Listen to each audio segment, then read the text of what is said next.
for a woman just like you to come my way. Hey, I've been searching.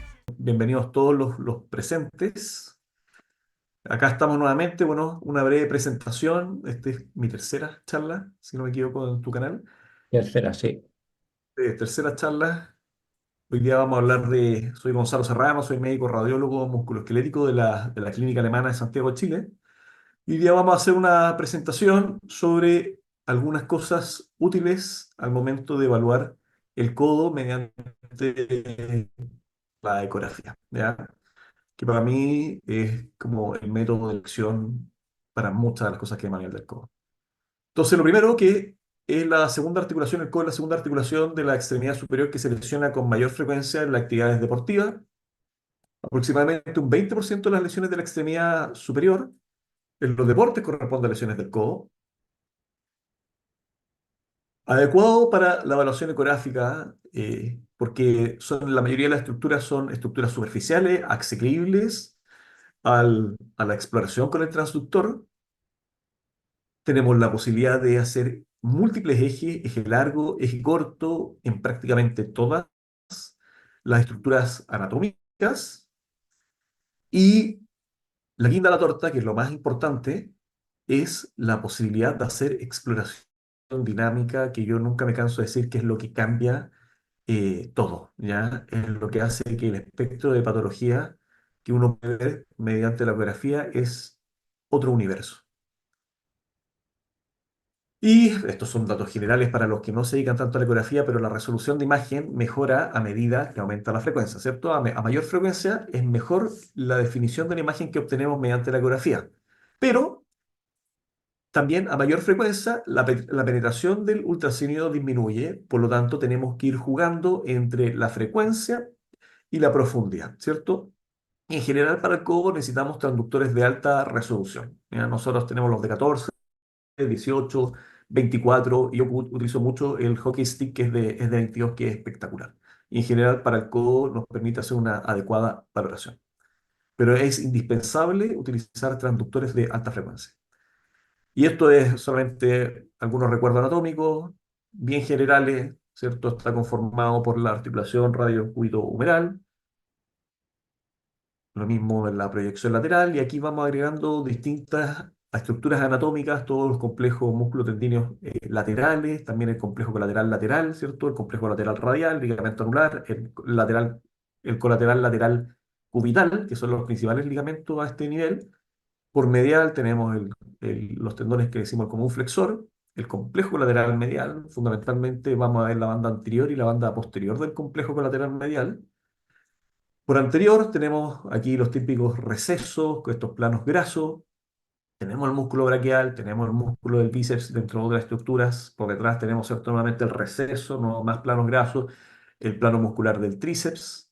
Y después una serie de estructuras de nervios que también vamos a valorar cuando hacemos la exploración ecográfica. Viendo algunas cosas anatómicas, aquí estamos a nivel de la parte lateral, que es donde vamos a comenzar, que lo que fundamentalmente vamos a hablar acá es el tendón extensor, ¿cierto? Y lo primero es conocer un poco la anatomía, ¿cierto? Estos son distintos tendones que llegan a esta zona y el conjunto de esos tendones lo llamamos este tendón extensor común, pero los componentes que conforman este tendón común son el extensor carpi radialis brevis, el extensor diviti communis, el extensor diviti minimi y el extensor carpi ulnaris, ¿ya? Fundamentalmente estos cuatro tendones son los que conforman este tendón extensor común. Si llevamos esto a un diagrama, ¿cierto? Tenemos que la parte más profunda es donde vamos a encontrar el plano cápsulo ligamentoso, y después tenemos esta serie de tendones que conforman a este tendón común, como dijimos. La gran parte del cuerpo del tendón lo conforma el extensor carpi radialis brevis. Las fibras que tienden a ser más superficiales, si bien esto no es completamente estricto porque se van metiendo como por los lados, un poquito por acá, pero en general las fibras superficiales están conformadas por el extensor común de los dedos. Más posteriormente tenemos el extensor diviti minimi y más posteriormente tenemos el extensor carpi ulnaris. Y esto es como lo que encontramos después en la imagen ecográfica. Obviamente no es tan fácil diferenciar uno de otro, pero podemos ir haciendo seguimientos de estas distintas estructuras de distal a proximal y podemos ir identificando estos distintos componentes que conforman el tendón extensor común.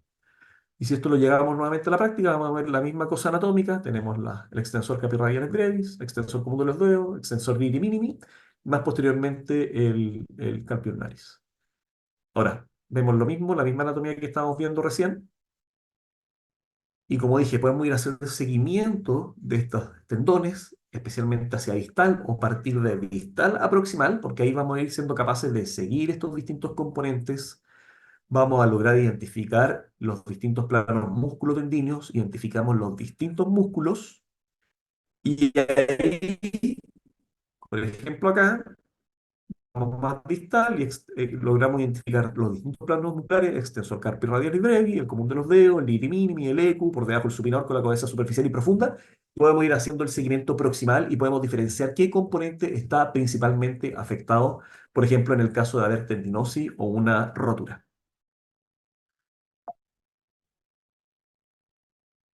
Y lo mismo que el plano que habitualmente nos gusta, que es el plano más bien el eje largo del tendón, que aquí, como mencionamos previamente, habitualmente, si bien depende en la ubicación del tendón que estemos de anterior a posterior, las fibras que tienden a ser más superficiales son las del extensor digital común. Después, el que forma gran parte del cuerpo del tendón y es donde habitualmente vemos la patología del tendón extensor común, es en el extensor carpi radialis brevis. Y en la parte más profunda tenemos el plano del ligamento colateral lateral, ¿ya? Puede ser difícil de diferenciar porque no hay un plano claro como de clivaje entre las fibras profundas del tendón y el ligamento, pero anatómicamente uno sabe que en esta parte de acá es donde se inserta el tendón común, es la huella del tendón, y más esta parte de aquí, esta zona está como pendiente, el sitio anatómico de inserción del ligamento colateral lateral. Y aquí tenemos el ligamento anular, que es donde llega. Entonces, estas fibras más profundas son el ligamento colateral. Y tenemos que ir a buscarlo siempre cuando realizamos la exploración ecográfica de las roturas para ver si hay extensiones en profundidad o no. Y aquí vemos nuevamente el tendón ahora en una visión dinámica, en visión cine, ¿cierto? Por ejemplo, acá podemos ir siguiendo el componente del extensor carpi radialis brevis, que podemos seguir su tendón hacia distal y podemos ir siguiéndolo, identificando este tendón perfectamente y podemos claramente identificar qué componente corresponde a qué. Y es así donde entramos a la parte de la patología, que es lo que probablemente es la principal causa por la cual nos piden ecografía de codo, que es ir a evaluar la patología del extensor común, la epicondilitis, y que vamos a encontrar el espectro, que vamos a encontrar tendinosis, ¿cierto? Que lo vamos a manifestar como esta pérdida del patrón fibrilar de los tendones, ¿cierto? Habitualmente vemos líneas blancas con líneas blancas, líneas negras, que son este patrón fibrilar. Ese patrón se pierde con una alteración hipoecogénica, heterogénea, eh, que reemplaza esta estructura. Además, habitualmente vemos engrosamiento del tendón o podemos también ver cambios entesopáticos. Habitualmente los cambios entesopáticos los vemos en las fibras como ahí vemos, en la parte más superficial a nivel del extensor carpi, o sea, común de los dedos. Y como mencionaba, podemos ir siguiendo claramente cada componente. Por ejemplo, si seguimos esto de acá, es el extensor carpi radialis brevis, los vamos siguiendo proximalmente y vamos viendo que este componente es el que se pone hipoecogénico, el que se engruesa, mientras que el resto de los componentes están más bien preservados. Por lo tanto, en este caso uno puede decir que hay una tendinosis del extensor común con compromiso fundamentalmente de la contribución del extensor carpi radialis brevis. O podemos tener roturas, ¿cierto? Que los vamos a ver como estos defectos hipoecogénicos, mucho más negritos, no siempre van a ser tan negritos como el agua. Habitualmente vemos como estas interfaces blancas, que también nos pueden ayudar, porque a veces cuando están colapsadas simplemente vemos la interfase blanca y haciendo distintas maniobras dinámicas podemos separar estas roturas e identificarlos de mejor forma. Y esto vamos a verlo más adelante, como porque, por ejemplo, esta rotura longitudinal que estamos viendo acá es la misma que estamos viendo en la siguiente imagen. Y ahora no solamente vemos una rotura longitudinal, sino que vemos un hoyo bastante grande dentro del tendón. Y es exactamente la misma rotura. Y vamos a ver algunas cosas más adelante que nos permiten eh, mejorar la visualización de estas roturas, así como también las extensiones articulares, como estamos viendo en este mismo caso. Por ejemplo, también como yo he mostrado en otras clases, que son la movilización digital. Acá yo estoy con el dedo superficial en la piel y adyacente al transductor, viendo la tensión del tendón. Esto lo podemos hacer en cualquier tendón, lo hago mucho en el hombro, que el tendón que tiene la fibra interna tiene una tensión que es desde la superficie hasta la fibra profunda es la misma. Vemos un tendón que es tenso. Y cuando el tendón se rompe, esta tensión se pierde. Y nosotros podemos ir a probar esta tensión, como podemos ver, acá estoy movilizando con el dedo y vemos como las fibras están laxas. Y justo están laxas a nivel de la rotura. Por ejemplo, si vemos las fibras profundas, vemos que tienen una tensión que está bastante preservada. Pero en el sitio de rotura vemos que las fibras están laxas. Y eso pueden ser cosas secundarias que nos pueden ayudar a identificar esta rotura. Y aquí nuevamente estamos haciendo seguimiento del extensor carpi radialis brevis, que vamos a ver que ese es el componente que está bastante roto. Por lo tanto, esto del extensor carpi radialis brevis, tenemos las fibras superficiales que no están comprometidas, por lo tanto, si bien esto es una rotura parcial, es una rotura de alto grado del componente del extensor carpi radialis brevis. Y esa información nosotros la podemos dar.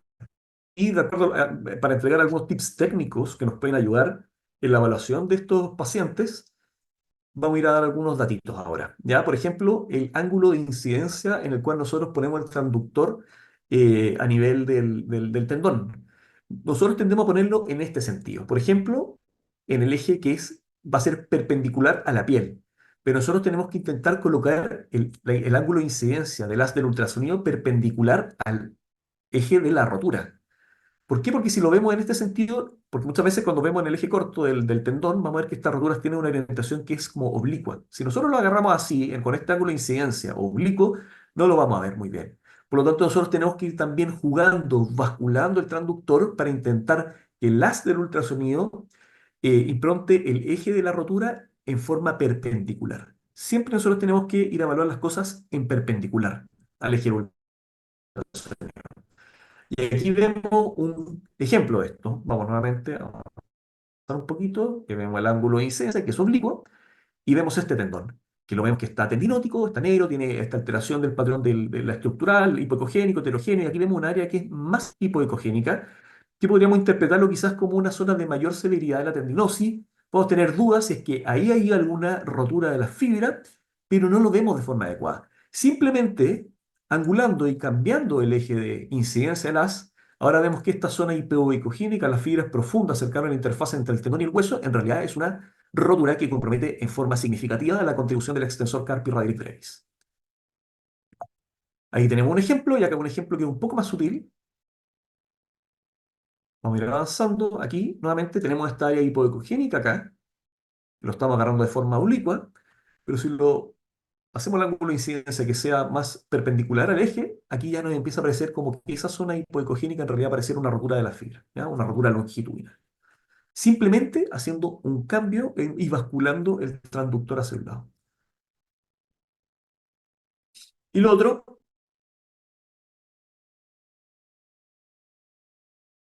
estas roturas, como veíamos, muchas veces, y la gran mayoría de las veces, si bien pueden ser la interfase tendón-tendón, por lo tanto tiene una orientación que es longitudinal, y habitualmente por lo mismo están un poco colapsadas, ¿cierto? Entonces lo que nosotros podemos hacer es hacer algunas maniobras, como por ejemplo hacer unas flexiones máximas del codo, porque al flectar el codo, el tendón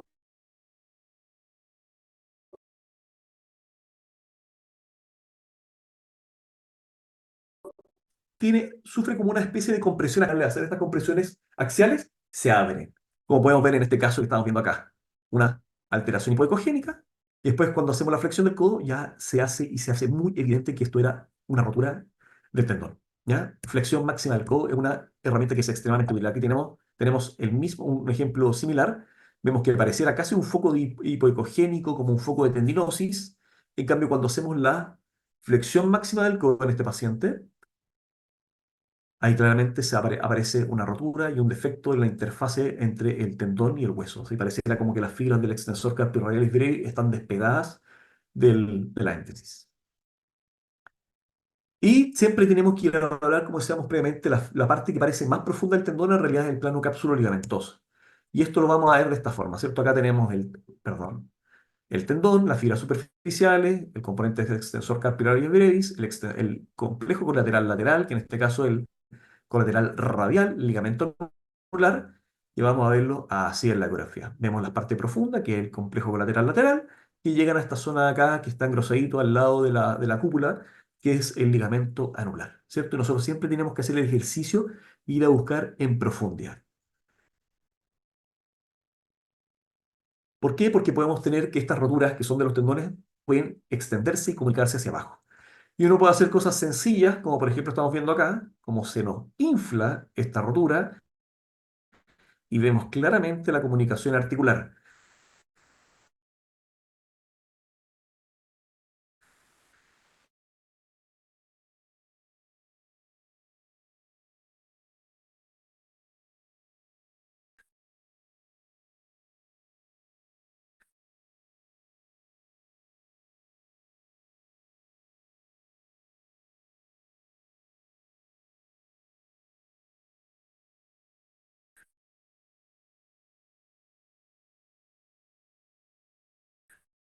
Estos pacientes pueden tener un poco más de líquido al favor, porque uno puede ir a apretar los recesos, el receso inflando y se nos hace mucho más evidente.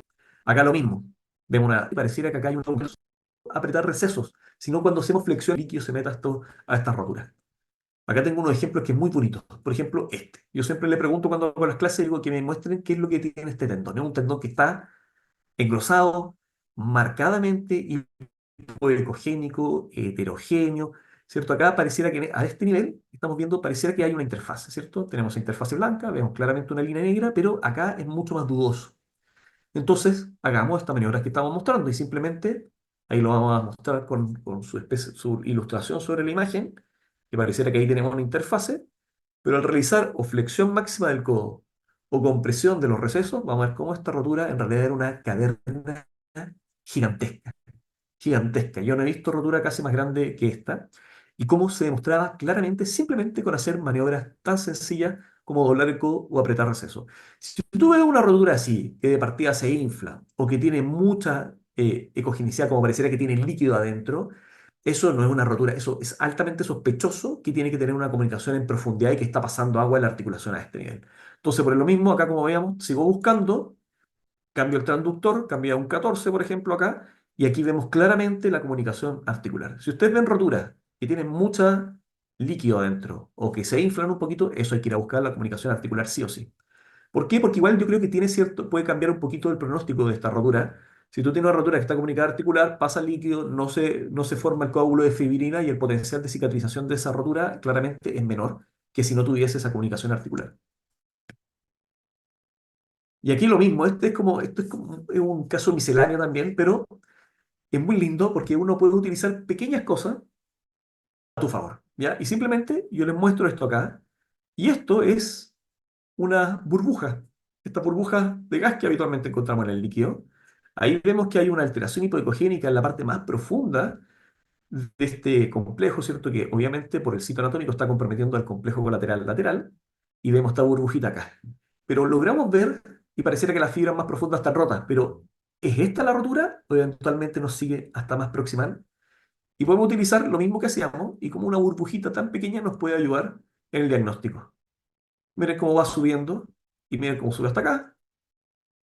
Miren cómo sube hasta acá. O sea, vemos que la burbuja subió hasta acá. Por lo tanto, el espesor de la rotura en este caso, con una simple maniobra de ir movilizando una pequeña burbujita de gas, nos va demostrando que el espesor de esta rotura era muy significativo. ¿Ya? Está roto casi el espesor completo con las fibras superficiales que estaban preservadas.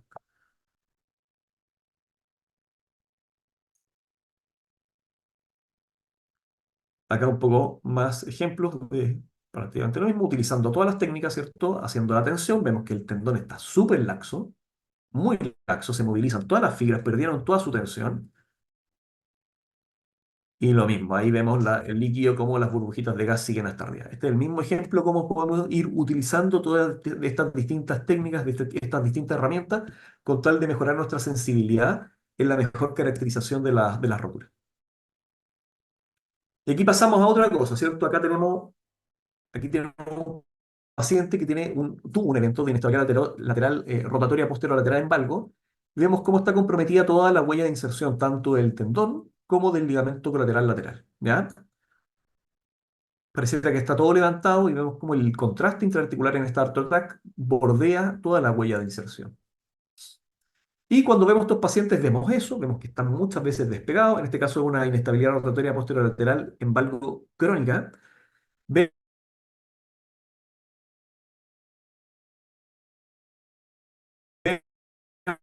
Vemos otra cosa, ¿cierto? Que tenemos el eje central, eje, y lo vemos que está posterior, o sea, tiene una subluxación posterior de la cúpula, y aquí vemos las secuelas de la lesión capsular posterior con un Osborne-Coteril crónico. Y esto es lo que nosotros utilizamos en la imagen inicial, tanto en el artotract, en este caso, como en la resonancia, para hacer estos diagnósticos de inestabilidades crónicas rotatorias posterolaterales en valgo, ¿ya? Pero ¿podremos utilizar la ecografía para hacer este mismo diagnóstico? Veamos. Acá tenemos y vemos que el tendón extensor común pareciera que está difusamente atenuado, ¿cierto? Está muy atenuado. Vemos claramente el ligamento anular a este nivel, que se continúa con el ligamento colateral lateral, que pareciera que está llegando a la huella. Pero utilizando las mismas cosas que hacíamos antes, vamos a apretar los recesos, doblemos y vamos a ver cómo todo este complejo se levanta. Miren cómo se levanta completamente todo, se levantó el complejo lateral-lateral, se levantó el tendón que está atenuado. Por lo tanto, como veíamos recién, es lo mismo que el ArtoTac, lo podemos ver muchas veces en la ecografía, con toda esta lesión crónica del complejo lateral-lateral y del el tendón extensor común. Podemos ir a evaluar lo segundo que estamos viendo en de la subluxación posterior de la cúpula del radio. Veamos. Aquí vemos este caso, nuevamente el mismo paciente. Vemos el alineamiento, vemos que esto pareciera que está centrado en el eje central del capitellum. Y haciendo, por ejemplo, en este paciente yo fui jugando y le hice supinaciones forzadas. Y hacemos esta supinación forzada y vemos cómo se produce la subluxación posterior de la cúpula. O sea, vemos que este paciente efectivamente parecía que tenía una rotura del complejo lateral-lateral, tendón extensor común, y además tenía signos dinámicos de una subluxación dorsal dinámica de la cúpula del radio. Y si uno lo hacía, este paciente tenía esa sensación de aprehensión. Y vemos cuál era la resonancia después de este paciente, que vemos exactamente lo mismo. Vemos todo este despegamiento de todo el tendón que está atenuado, del complejo lateral-lateral, vemos la subluxación posterior de la cúpula del radio. Y a veces, en casos misceláneos, a veces estos pacientes podemos encontrar resaltes. Por ejemplo, este era un paciente que tenía un resalte por lateral cuando hacíamos flexión, extensiones con supinación del antebrazo. Y vemos cómo aquí podemos ver, vemos el ligamento anular, vemos el ligamento lateral-lateral. El ligamento anular, si uno lo ve, habitualmente no es así de grueso, sino que es una banda mucho más delgadita. Vemos el ligamento colateral-lateral que se ve como un poquito irregular, quizás atenuado. Yo creo que este ligamento estaba un poquito insuficiente y determinada cierta hipermovilidad del ligamento anular, que la vamos a ver acá en el estudio dinámico. ¿Cómo salta? Mire, no sé si lo ven, mire, fíjense acá, y salta para el otro lado. Volvemos, y este paciente tenía una hipermovilidad del ligamento anular que determinaba este clic. Le molestaba un poquito, pero sí se demostró de forma muy bonita en la ecografía. Vemos cómo salta este ligamento anular. Y eso está descrito, aunque no es muy frecuente, hay poquitos casos. Y ahora pasamos al lado medial del codo, al tendón flexor común. Nuevamente tenemos distintos componentes. Los principales, el extensor carpi radialis, que son las fibras superficiales, el extensor, el de los dedos superficial, y el flexor carpi ulnaris, que tiene esto, forma la parte como más posterior del tendón. Tenemos el tríceps, ¿cierto? El túnel, el nervio cuboidal, que también siempre tenemos que ir a evaluarlo, y aquí lo vemos de forma anatómica. Podemos hacer exactamente el mismo ejercicio que hicimos antes. Podemos identificarlo a nivel de la epitróclea o de forma distal y vamos a aproximar para poder ir identificando estos distintos componentes que conforman al tendón y eventualmente decir cuál es el que está principalmente afectado. Entonces acá agarramos esto, vamos a ir siguiendo hacia distal y vamos a ir siguiendo estos distintos componentes, como podemos ir siguiendo los distintos planos musculotendíneos. Acá llegamos más distal, ¿cierto? Vamos a mostrar aquí. Para más largo, el flexor superficial de los dedos, el flexor carpi ulnaris, el flexor profundo, el flexor carpi radialis un poquito más adelante y por ahí están los nervios, ¿ya? Y podemos hacer como decía este mismo ejercicio, o de proximal a distal, y ahí podemos devolvernos, y ahí podemos ir siguiendo estos planos musculotendíneos y podemos identificar los distintos componentes del tendón, ¿ya? Y aquí es exactamente lo mismo. Eh, Vamos a mostrar acá porque una de las cosas que es importante que no mostré, por ejemplo, en el extensor común, que lo voy a aprovechar de decir acá, es que una de las cosas que nos interesa mucho es ver la vascularización de estos tendones, ¿cierto? Si es que tienen neovascularización. ¿Por qué? Porque habitualmente cuando hay neovascularización, habitualmente son pacientes que son sintomáticos y les duele, van acompañados de neonervios y muchos de los tratamientos van enfocados a disminuir esta neovascularización. Por lo tanto, ir a ver si hay vaso en ese tendón o no hay vaso es un hallazgo importante que siempre tenemos que ir a buscar en la ecografía. Por ejemplo, en el tendón extensor común, los pacientes muchas veces llegan, no sé si se alcanza a ver, perdón, voy a abrir un poquito acá mi imagen para que se alcance a ver, pero los pacientes uno va a ver y lo que uno quiere cuando evaluamos los tendones en cualquier lado para sacar vaso es que el tendón esté lo más laxo posible, o sea, tiene que estar relajado. Y en el caso del extensor común, uno muchas veces ve tendones que se ven horribles y dice, este tendón va a estar lleno de vasos, tú les colocas el Doppler y están sin nada, ningún vaso adentro, nada, nada, nada. Entonces lo que yo hago, miro acá y lo segundo que hago, miro la muñeca. Mira la muñeca de la mano y el paciente está así, está con el brazo empuñado. Y si tú simplemente empuñas, tú ya se empieza a ver que se te empieza a marcar toda la musculatura acá.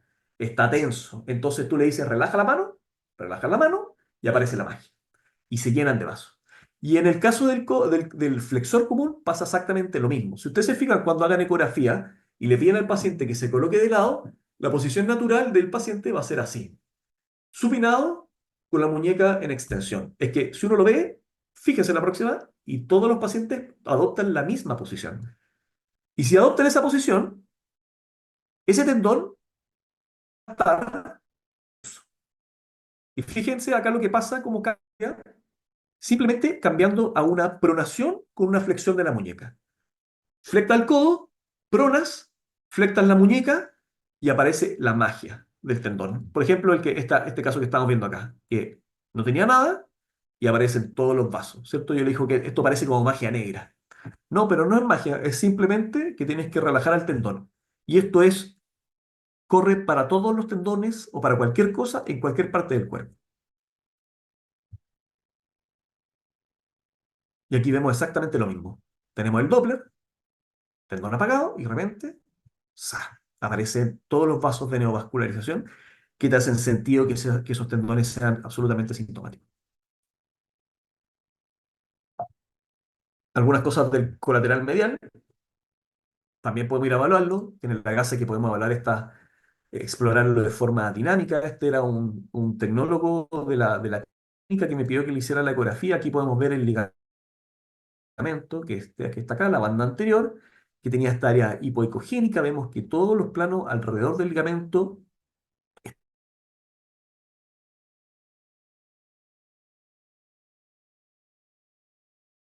está como inflamado. Aquí está el momento, y también lo mismo, tenía las fibras y estaban todos inflamados. Así que parecía que tenía una lesión parcial de la banda anterior del ligamento colateral medial y él me decía que no recordaba algún evento traumático evidente, pero sí tenía mucho dolor. Estábamos en la clínica, después que le hice la eco, le hicimos la resonancia exactamente iguales que lo que vemos en la ecografía. Vemos la banda anterior, con este aumento de señal, la distorsión, los cambios inflamatorios alrededor de la banda anterior, y que vemos las mismas imágenes en el axial. También nos puede ayudar. Y también, como en este caso, que vemos una lesión proximal y una lesión tanto distal, que la vemos en el sagital, acá tiene la rotura acá, un ligamento que está laxo y tenía la rotura distal. Y también lo podíamos valorar en la ecografía. Vemos interfase blanca, que nos indica que probablemente ahí está la rotura. Vemos la lesión que estaba distal y la ecografía nos permite hacer maniobras con estrés para ver si es que hay mayor grado de apertura de la articulación, que en este caso este paciente tenía un poquito mayor un valgo. Ahí vemos cómo se nos abre la articulación. Esa es la gracia de la ecografía. Y patología de nervios. Sin duda, la ecografía es extremadamente útil en valorar patología de todos estos nervios. El típico que siempre nos piden, el nervio cubital, ¿ya? Y aquí hay unos conceptos a considerar. Porque aquí, por ejemplo, tenemos el ligamento de Osborn, tenemos el túnel, las fibras del tríceps, ¿cierto? Y lo que siempre todo se le ocurre cuando queremos ir a evaluar el nervio es ver si se luxa o no se luxa, si hay inestabilidad o no. En este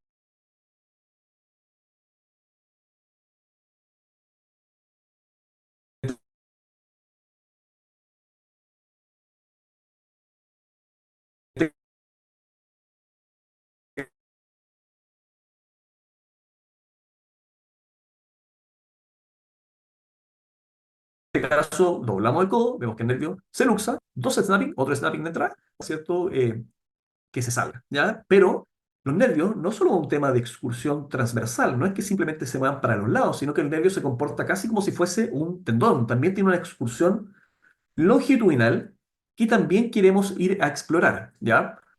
Y así como uno puede posicionar al paciente, yo en realidad no lo acuesto en la camilla, sino que lo siento y lo dejo como acostadito de lado en la camilla, pero si es que está muy incómodo, uno lo puede acostar en la camilla y puedes valorar prácticamente todo el codo con el paciente acostado también. Y como veamos, podemos hacer simplemente unas flexiones máximas del codo para ver la excursión transversal y también podemos hacer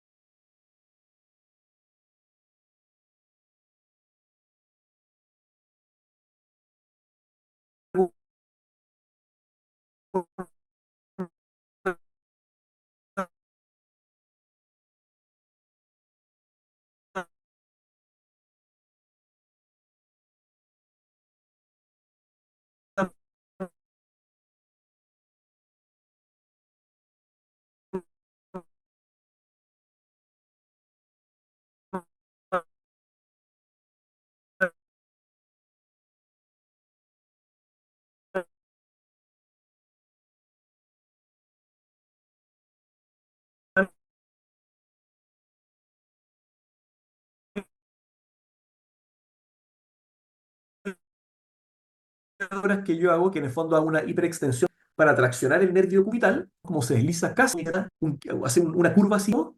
Vemos que el nervio distal a esto, casi que en el fondo a nivel del antebrazo, vemos que está absolutamente engrosado, hipoecogénico, si ven preserva todas estas líneas blancas que son el perineuro. Pero vemos cómo el nervio luxado, después tienes que hacer esta vuelta súper marcada para volver a ingresar entre estas arcadas aponeuróticas. Y ese es el punto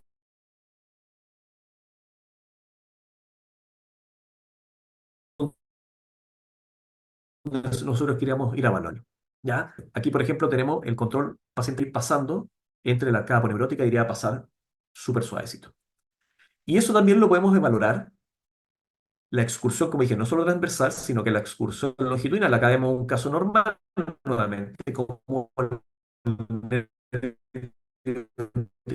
esta excursión longitudinal y cómo es la excursión de un nervio que está luxado y vemos cómo es el deslizamiento. Prácticamente no se mueve y vemos todo este aumento de la ecogenicidad adyacente al nervio. Esto veámoslo porque es súper marcado. El nervio se desliza como si fuese literalmente un tendón.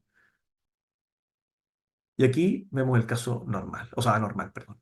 La excursión longitudinal completamente restringida. Entonces, en este caso uno puede decir que tiene signos de neuropatía cubital a nivel del túnel y a nivel de la arcada poneurótica, que tiene inestabilidad del nervio, una luxación anterior en flexión máxima del codo, pero además que una restricción importante de la excursión longitudinal de este nervio. Esa información, así específica, tú la puedes dar con un estudio ecográfico adecuado. Y habitualmente decimos que el atrapamiento se produce por el techo, ¿cierto? Que se achica, pero a mí me ha tocado ver algunos casos que pareciera que la compresión se produce desde abajo, ¿ya? Y aquí vemos un caso, vemos el nervio que está gordito, está engrosado, está un poco ecogénico, tiene signos de neuropatía. Y esto que vemos acá, que está improntando el nervio por abajo, ¿m? Es el ligamento colateral medial, específicamente la banda posterior, ¿cierto?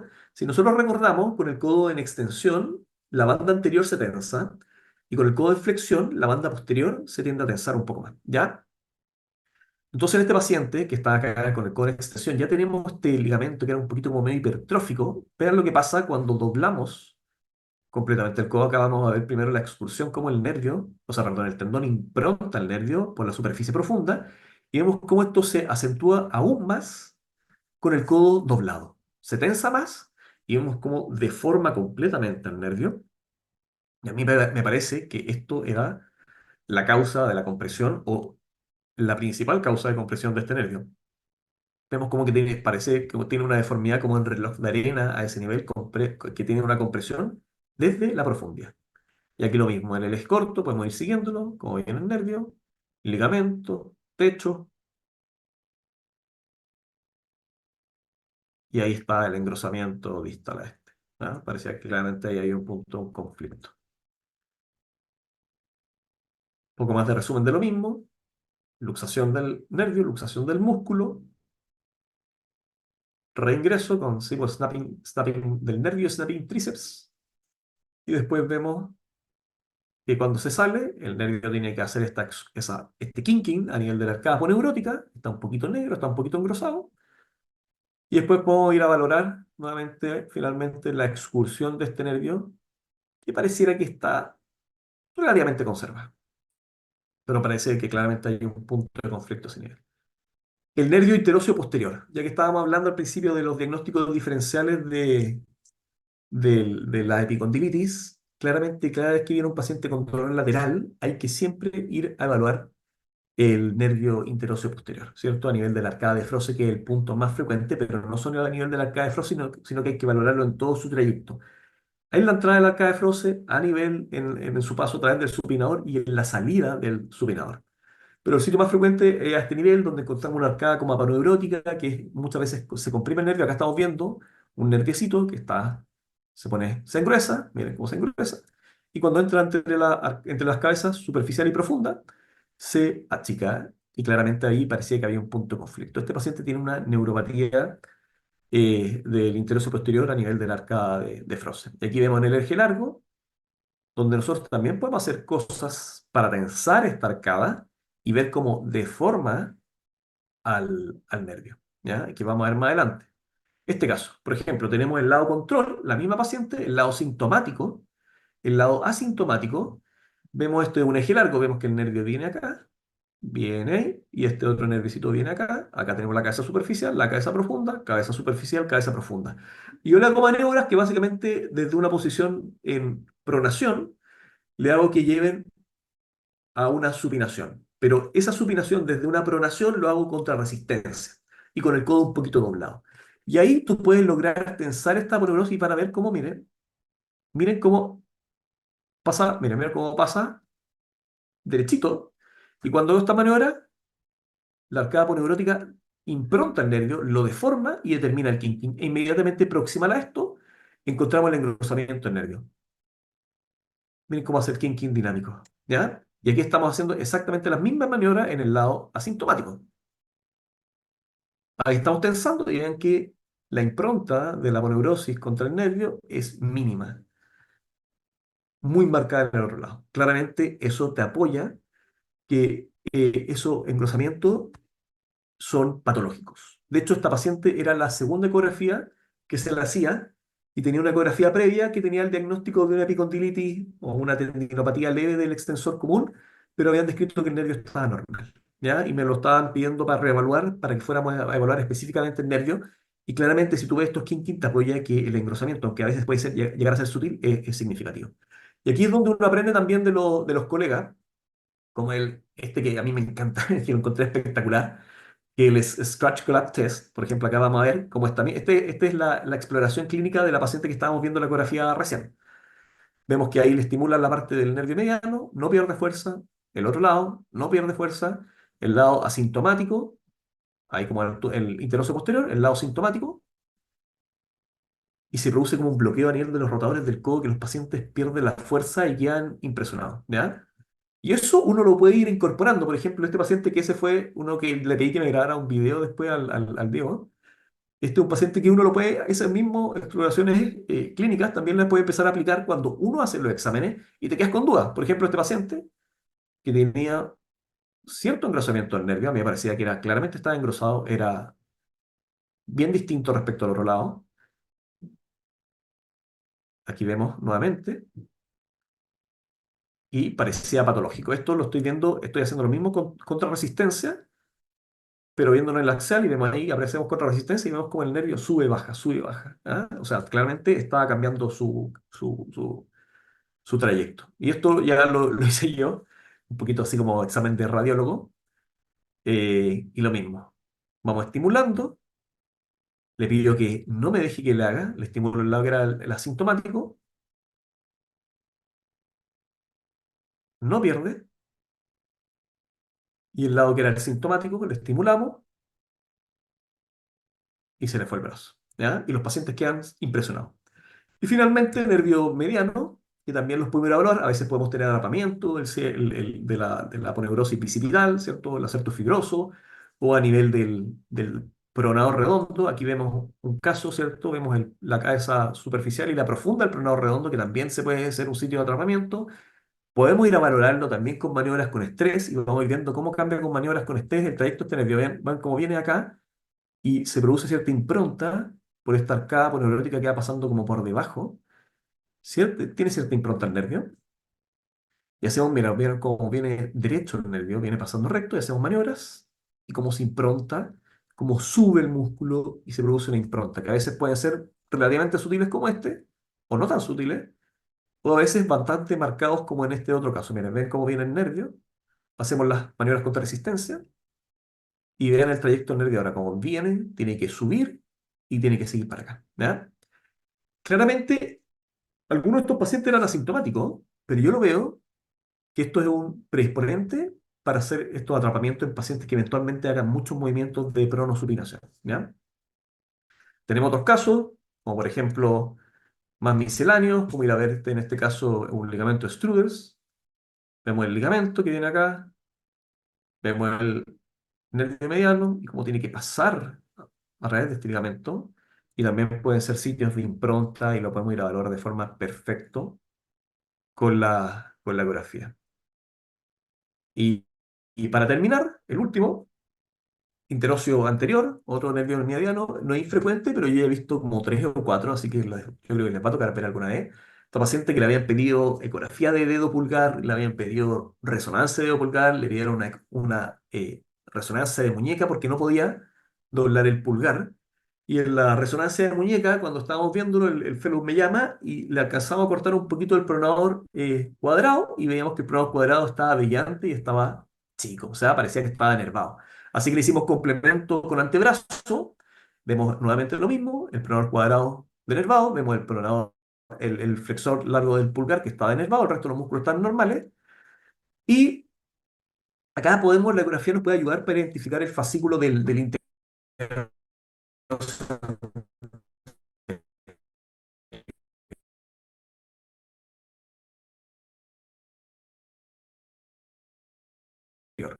Muchos tratan de aprender a ver y se mete para abajo y uno gasta mucho tiempo en tecnología que uno encuentra, el fascículo es acá a nivel del codo, incluso un poquito proximal a nivel de la línea articular, donde es súper fácil de ver y es donde identificamos el nervio mediano, que vemos acá el nervio mediano con estos componentes, pero siempre esta parte del nervio es como más, un poquito más medial y que va sola, es como el fascículo que después tú vas a ver que va a dar origen al interóseo anterior y es donde vemos la patología. Como en este caso, miren lo que pasa.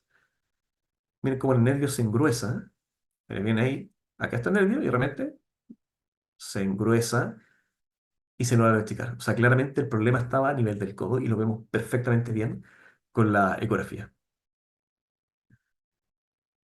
Esta paciente, si uno iba a ver después la resonancia de forma retrospectiva, porque le hicimos el antebrazo, vemos que aquí nuevamente está lo mismo que vemos en la ecografía del nervio, vemos esta parte del nervio y vemos este fasciculito que va suelto, que si lo vemos acá, vemos que está acá, y después el fascículo completamente cuerdo y brillando en la ecografía. Nosotros podemos valorar esto. Y también podemos valorar el resto de las cosas. Si hagamos nervios, tenemos siempre todo el eje, también tenemos que evaluar el músculo que nos demuestran la denervación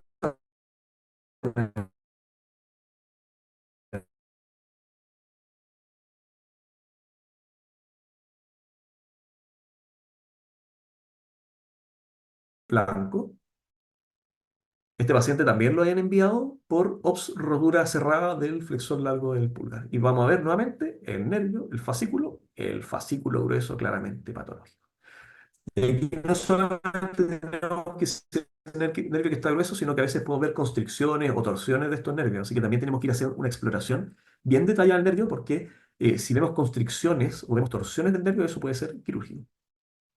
Así que para terminar, la ecografía es una excelente modalidad de diagnóstico por imagen para una amplia gama de anormalidades que afectan el codo. Para muchas de las afecciones, incluso para mí es el método diagnóstico de elección.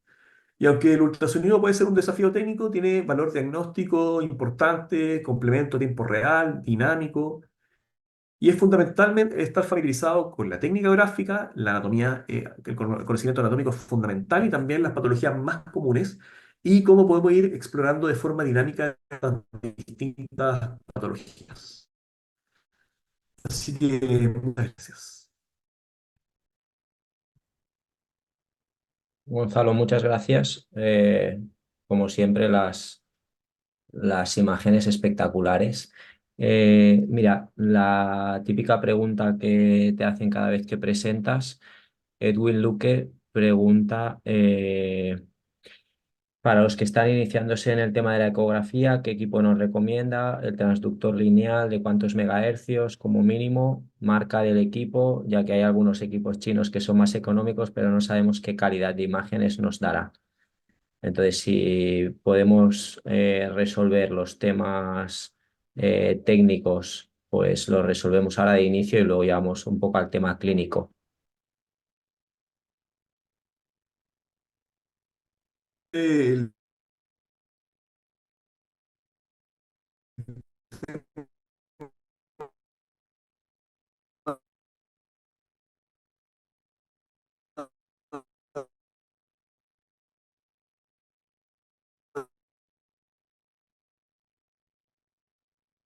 el equipo es importante de cada lado, porque en el fondo, por ejemplo, yo siempre digo, no son caros. Entonces uno tiene que, o son las, como no tiene que ir buscando. Nosotros trabajamos con equipos Canon, por ejemplo, que tiene algunos que son así top de line, o sea, premium, y hay otros que son también de alta gama, pero tienen valor más accesible. Ahora, yo creo que intentar encontrar la mejor precio-calidad, que el equipo tenga transductores de alta resolución. Ahora, muchas veces al final uno termina acostumbrándose al equipo. A todos nos pasa. Yo siempre comento, tengo un equipo acá que tengo un portátil, es de 15 MHz, que está acá, que tiene una patita, que tiene súper buena penetración, que tampoco es tan caro, que lo ocupo para estudiar.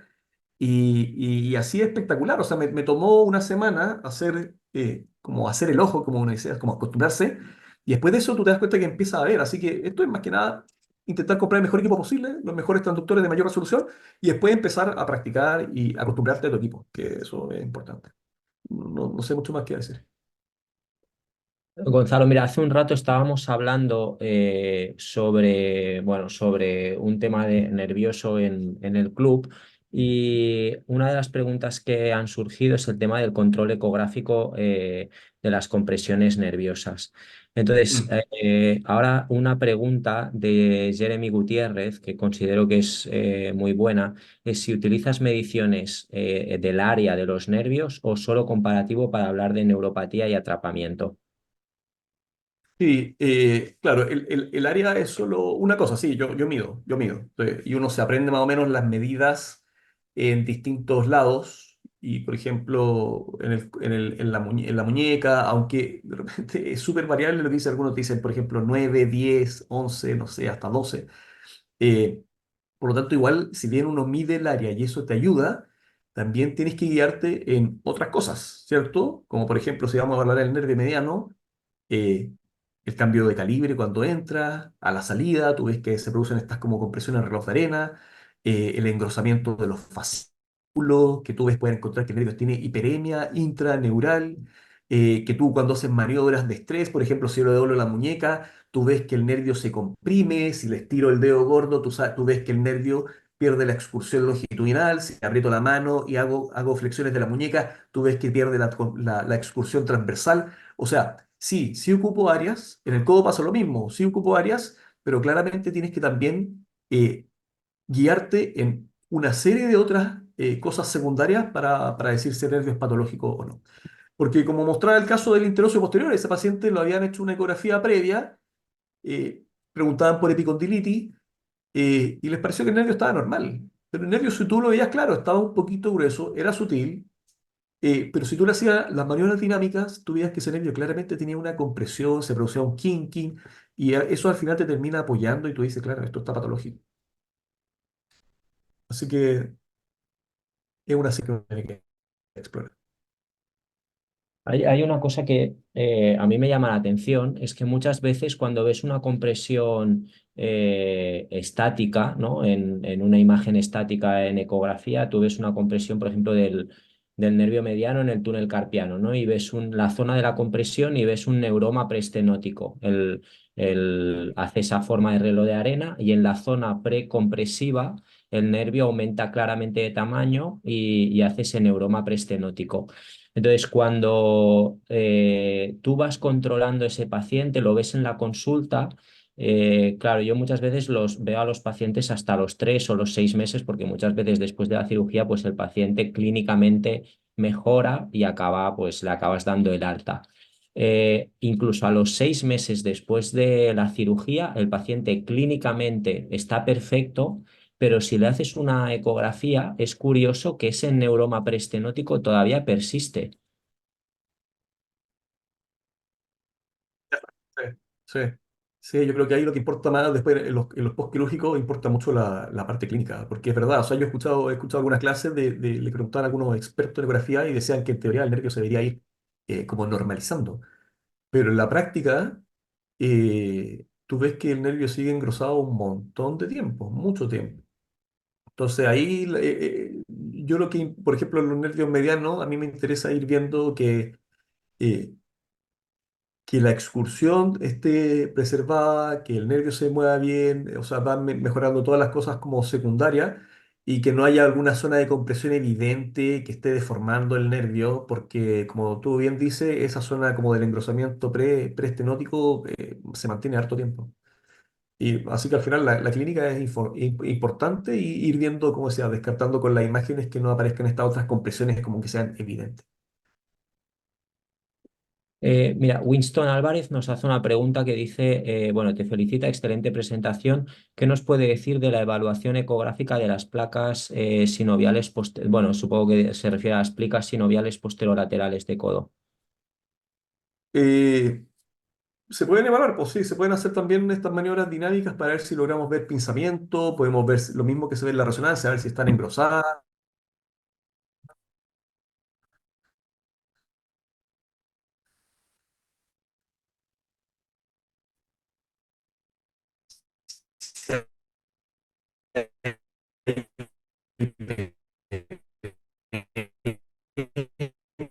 En la zona, y eso asociará a concluir que tiene algún fenómeno de pinzamiento, que sí se puede hablar.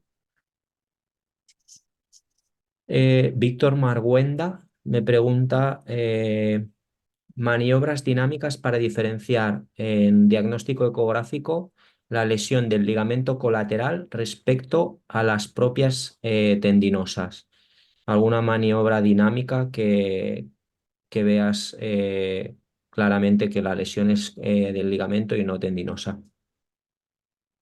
Perdón, me perdí, es que estaba viendo aquí una que se está como entrecortando la presentación, parece que hubo una inestabilidad del internet. ¿Cómo me dijiste, Sergi?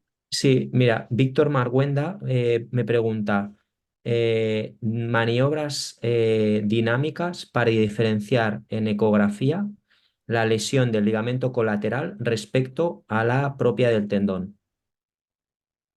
Las que mostré en la presentación. Las que mostré en la presentación, uno puede ir haciendo compresión de receso, utilizando el líquido articular, maniobras de estrés en valgo, varo, dependiendo si está evaluando el colateral medial. Pero en la presentación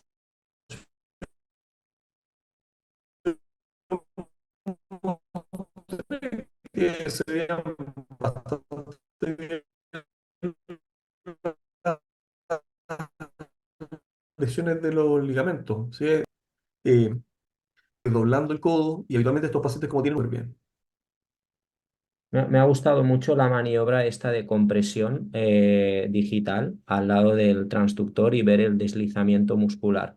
La verdad es que no lo había visto ni escuchado nunca y se ha visto súper claro en las imágenes. Lo tengo que poner en práctica eso. Sí, yo lo utilizo, por ejemplo, en los tendones del hombro. Tú le pones el transductor y colocas el dedo y vas presionando y un tendón normal, o sea, prácticamente no se mueve nada. Y eso te sirve para ver, por ejemplo, cuando tú quieres ver, en el caso del hombro, si tienes una rotura que es bursal, fibras medias o que llega incluso hasta las superficies articulares, tú puedes mover el tendón y ves que la superficie se mueve y las fibras profundas, en caso de que estén las fibras articulares preservadas, se mantienen tensas. Y cuando están rotas, tú ves que se te mueve todo el tendón y a veces incluso si no puedes ver la comunicación evidente hasta abajo abajo, tú asumes que probablemente es una rotura de espesor completo. Entonces, esos pequeños detallitos te ayudan a mejorar el diagnóstico. Y en el codo funciona igual, ¿sí? Ahí se veía, está súper clarito. Bueno, pues nada, yo creo que hemos acabado con las preguntas. Sí, estaba viendo que han habido problemas de, yo no sé si es mi wifi o es tu wifi. Eh, Debe ser el mío, porque yo antes en el club ya han dicho, no, no lo entiendo porque me sale a tope, pero luego pone como conexión inestable. Pero bueno, Sí, yo estaba, sí, no, yo estoy con el internet bien, pero sí que mientras hacía la presentación me tiró un par de mensajitos que decía como conexión inestable, que ahora estoy viendo como que estaba leyendo claro, dice que se estaba como cortando la presentación. Pero bueno, esperemos que la grabación se vea bien y bueno, la revisaré y esperemos que la grabación esté bien.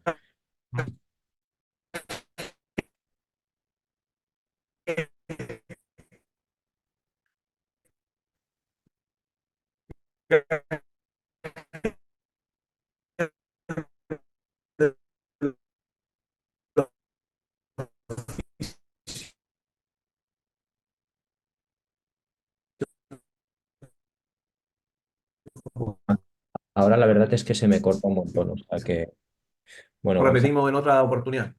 Esa sí. foto de presentación que me pusiste, eso sí.